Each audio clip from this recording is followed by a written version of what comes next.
Hi, hello, and welcome. I'm definitely not Vlad, and today I'm going to show you how to craft some items with the crafting system. Usually, I do not make guides or anything like that, but I've seen enough comments asking me to explain how actually to craft things with the crafting order system, because people are new or they're returning players and they haven't interacted with this crafting system yet, so they just need some help doing that. And I will show you exactly how to do it, because I'm going to craft myself a nice juicy two-hander at 720 item level. So the first thing I need to do is I need to buy myself a gilded, or rather an enchanted gilded ethereal crest. Those cost 60 gilded crests, so make sure you have those.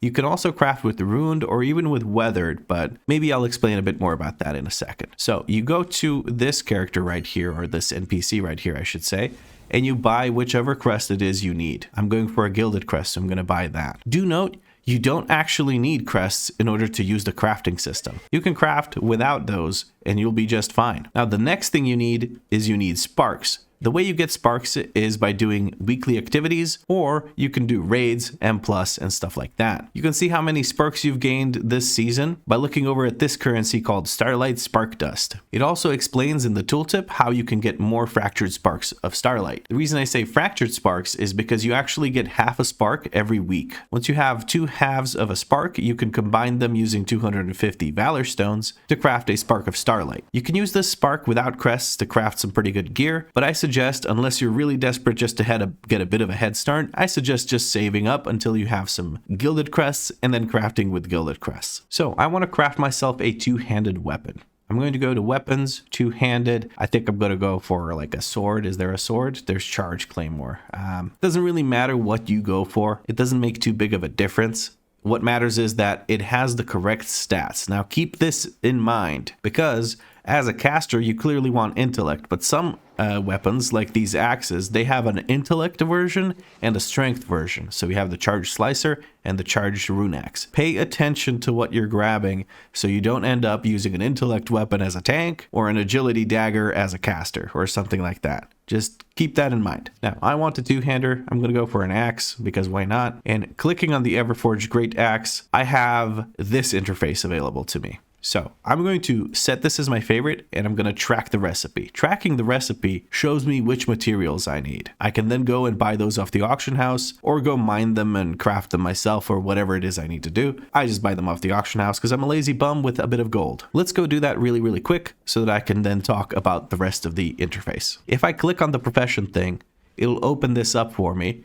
And I'll be able to shift click these while I have the auction house open and quickly grab whatever it is I need. Here we're faced with an option. Some materials have 2-star, 1-star, or 3-star quality. The difference this makes is it makes it easier for your crafter to be able to craft a higher quality of the thing you want them to craft. Quality for crafted things goes from 1-star to 5-star. It's usually rare that crafters will let you send 2-star or 1-star materials because it'll cost them a resource they have called concentration. If you're not a crafter yourself, don't worry about concentration, but it is a limited resource that slowly replenishes over time. So some crafters might not be willing to craft with cheaper materials or lower quality materials. So what I do is I just always get myself the highest quality material and then I don't have to worry about it. It may be pricier, but at least I'm getting the best thing I can get and not having to go back and forth with the crafters about the quality of my materials. So while we're buying all of these materials, what we can also get is an item that will let us determine the stats that we get when crafting our item. So if I mouse over this right now, it says that it's going to have 801 random stat 1 and 801 random stat 2.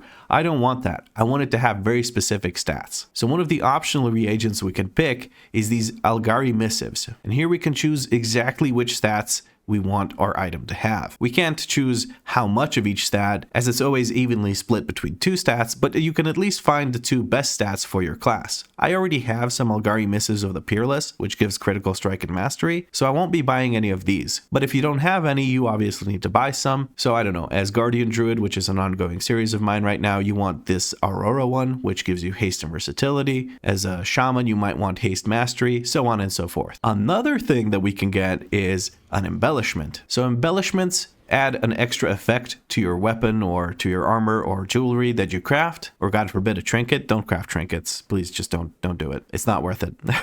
But yes, they add an extra effect. But one thing to note is you can only have 2 items embellished. Some people misunderstand this and they think that you can only have 2 crafted items equipped. That is not correct. you can only have 2 embellished items equipped. So you can have 15 crafted items equipped, but only 2 of them can be embellished. Which embellishment you should use is something you can find out usually on Wowhead guides or just by checking what the top tier players use. That's how I do it, at least. I don't worry about it too much because currently embellishments are kind of not that powerful, excluding, apparently, Darkmoon Sigil Ascension. So that is actually something I'm going to grab for myself and use on my weapon because I may as well craft the best weapon I can. Now we've bought all of these materials. Let's head over back to the interface for crafting. So we're sending in all of these best materials that we can get.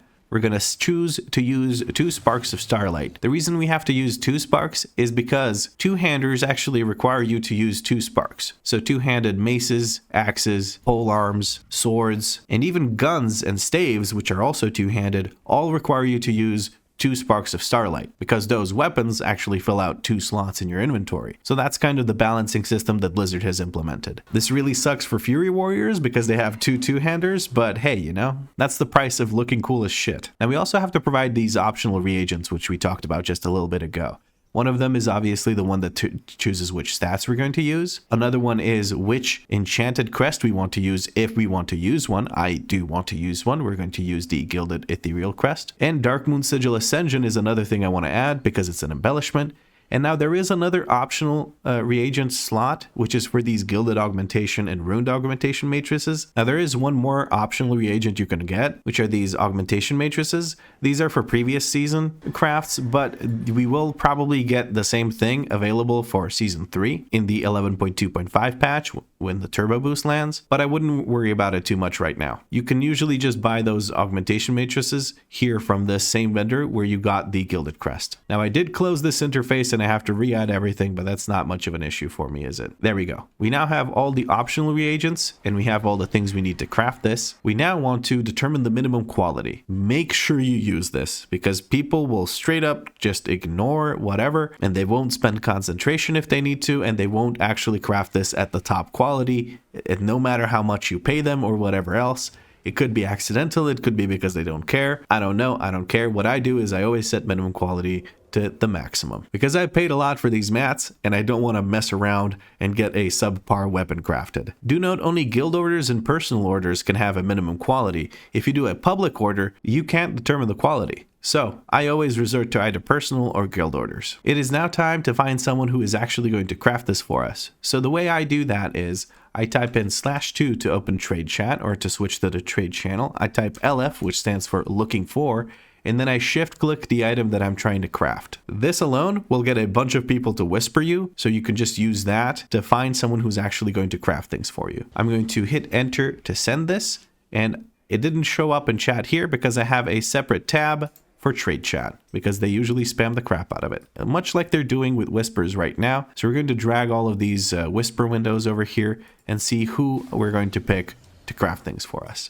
We're going to go for Mega Roth because they say tips appreciated. So they don't have an actual price. Some people do tell you how much to send.